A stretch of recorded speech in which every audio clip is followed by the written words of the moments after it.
Hello everyone, welcome to SSC Sikkim. In this video, we will discuss about the NCF 2005. Just like NEP 2020, NCF is important topic for the B.Ed Entrance. So for that, we have to go to spacedrevision.com. We will study through notes, MCQs and flashcards. So if you haven't subscribed the course, still 10 days left.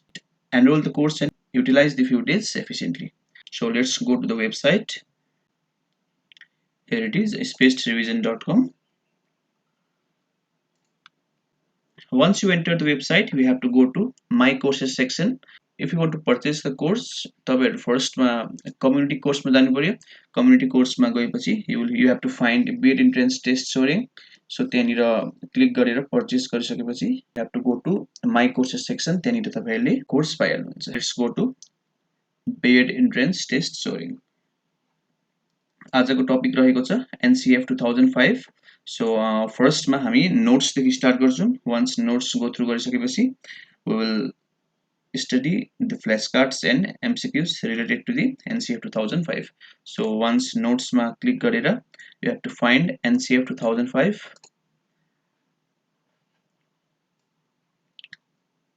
NCF 2005 भित्र there are 5 sections.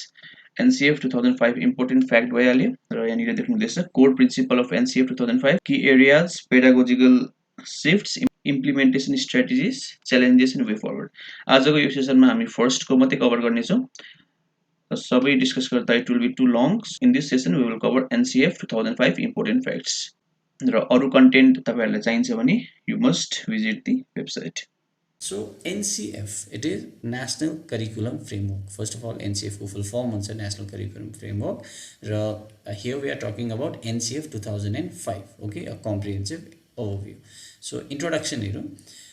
NCF चाहिँ कसले develop गरेको भन्दाखेरि चाहिँ first of all NCERT ले develop गरेको. Okay, र यो जुन फ्रेमवर्क छ national curriculum framework, it is fourth of its kind. Okay, यो चाहिँ के हो बेसिकली भन्दाखेरि चाहिँ जुन इन्डियन एजुकेसन सिस्टममा चाहिँ कस्तो खालको टेक्स्ट बुक्सहरू हुनुपर्ने, कुन खालको सिलेबसहरू हुनुपर्ने, अन्त के खालको टिचिङ प्र्याक्टिसेसहरू हुनुपर्ने, त्यो चाहिँ नेशनल करिकुलम फ्रेमवर्कले डिसाइड गर्छ. र यो फ्रेमवर्क चाहिँ टाइम टु टाइम चेन्ज हुँदै आएको छ.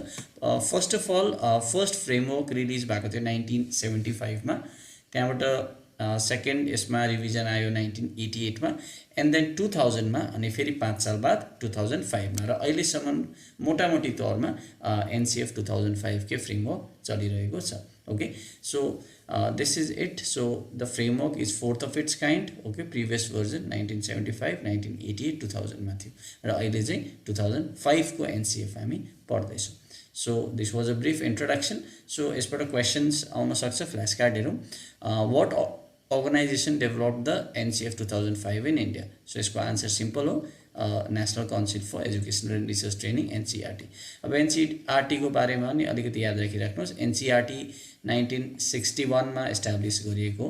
Okay, and then it's a literary, scientific and charitable society under Societal Registration Act. र NCERT को हेडक्वार्टर न्यू दिल्लीमा छ, र अहिलेको जो डाइरेक्टर हुनुहुन्छ NCERT को डाक्टर दिनेश प्रसाद सकलानी हुनुहुन्छ. Okay, since we knew this, म यसलाई पर्फेक्ट गरिदिन्छु. This question will come after 3 days. Okay, so we have completed the flash card.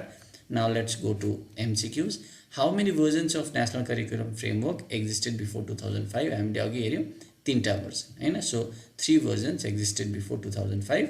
पहिला कहिले 1975 मा, 1988 मा, अनि 2000 मा. सो यसलाई पनि म पर्फेक्ट गरिदिन्छु. So we have completed this introduction. Now will go to core principles of NCF 2005. सो NCF 2005 को चाहिँ कोर प्रिन्सिपल्सहरू चाहिँ के हो? ओके, कुन सिद्धान्तमा NCF 2005 अडिएको छ? So there are basically 4 core principles. That is connecting knowledge to life outside school, ensuring a stress-free learning environment, holistic development अनि curriculum flexibility. So यो 4टा चाहिँ NCF 2005 को कोर प्रिन्सिपल्स हो. फर्स्टमा connecting knowledge outside school. Definitely knowledge जुन छ स्कुलमा मात्रै सीमित छैन, स्कुलदेखि बाहिरको लाइफलाई पनि कनेक्ट गरेर चाहिँ पढाइने छ. यो NCF को एउटा प्रिन्सिपल यो. Okay, connecting knowledge to life outside school, it is one of the core principles. Next is ensuring a stress free learning environment. नानीलाई पढ्दाखेरि स्ट्रेस चाहिँ आउनु भएन, उसलाई मजा आउनु पऱ्यो, ऊ फ्लोमा जानु पऱ्यो. So this is also the principle of NCF. And then holistic development नानीको सबैतिरबाट डेभलपमेन्ट हुनु पर्यो पढाइको क्षेत्रमा मात्रै होइन नानीको कग्नेटिभ इमोसनल साइकोमोटर डेभलपमेन्ट सबैतिरबाट चाहिँ नानी ओभरअल पाराले चाहिँ नानीको ग्रोथ हुनु पर्यो भनेर चाहिँ एनसिएफ 2005 को यो थर्ड कोर प्रिन्सिपल छ and the fourth is curriculum flexibility यो जुन करिकुलम फ्लेक्सिबिलिटी छ त्यो एनइपी हामीले जुन हेरेको थियौँ नेसनल एजुकेसन पोलिसी 2020 त्यसमा यो करिकुलम फ्लेक्सिबिलिटीलाई धेरै जोड दिएको छ हामीले हेरेको थियौँ होइन 5+3+3+4 जुन हाम्रो एउटा के थियो पेडागोजिकल स्ट्रक्चर थियो सो त्यसमा जुन नानीले चाहिँ अब लाइक जुन आफ्नो इन्ट्रेस्टको पढाइ अब गर्नु पाउनेछ भनेर जुन एनपीले फोकस गरेको थियो एनइपीले र त्यो चाहिँ खासै यो एनसिएफ 2005 को पनि it was one of the core principles so this was it okay so let's go to one flash card एउटा फ्ल्यास कार्ड हेरौँ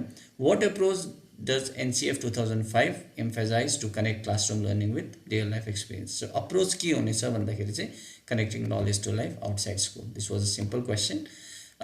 So we can see MCQ. Which of the following is not a core principle of 2005? So not a core principle. First one, connecting knowledge to life outside school. Ho. Ensuring stress-free learning environment. Yes. Holistic development. Yes. Emphasizing rote learning. No. Okay. Rote learning चाहिँ NCF ले emphasize गर्दैन. So emphasizing rote learning is correct. So यसलाई पनि हामी perfect गर्दियौँ. What does NCF 2005 aim to reduce in order to ensure a stress-free learning environment? So नानीको जुन पढाइ छ त्यसलाई स्ट्रेस फ्री बनाउनको लागि चाहिँ एनसिएफ 2005 ले चाहिँ के चाहिँ घटाउने भनेर चाहिँ जोड दिएको छ स्कुल आवर्स घटाउने एक्स्ट्रा करिकुलर एक्टिभिटिज घटाउने नम्बर अफ सब्जेक्ट घटाउने कि हेभी स्कुल ब्याग अनि एक्सेसिभ होमवर्क घटाउने भन्दाखेरि चाहिँ हेभी स्कुल ब्याग अनि एक्सेसिभ होमवर्क घटाउने so this is the aim of NCF 2005 okay by reducing excessive homework and heavy school bag to ensure a stress-free learning environment which is one of the core principles of NCF 2005 so यसलाई पनि हामी perfect गर्दियौँ so हामीले introduction हेऱ्यौँ core principles हेऱ्यौँ अब की areas of focus पनि छ यो सबै नोट्सहरू तपाईँले जुन स्पेस रिभिजन वेबसाइटको नोट्स सेक्सनमा पाउनुहुन्छ तपाईँले यो नोट्सहरू आफै पढ्न सक्नुहुन्छ ओके फ्ल्यास कार्ड एमसिक्युज पनि छ र अरू नोट्स पनि छ pedagogical shift implementation strategies, challenges and way forward. All this you can get access on spacerevision.com website by purchasing B.Ed Entrance Exam course. So this much for today. Thank you so much.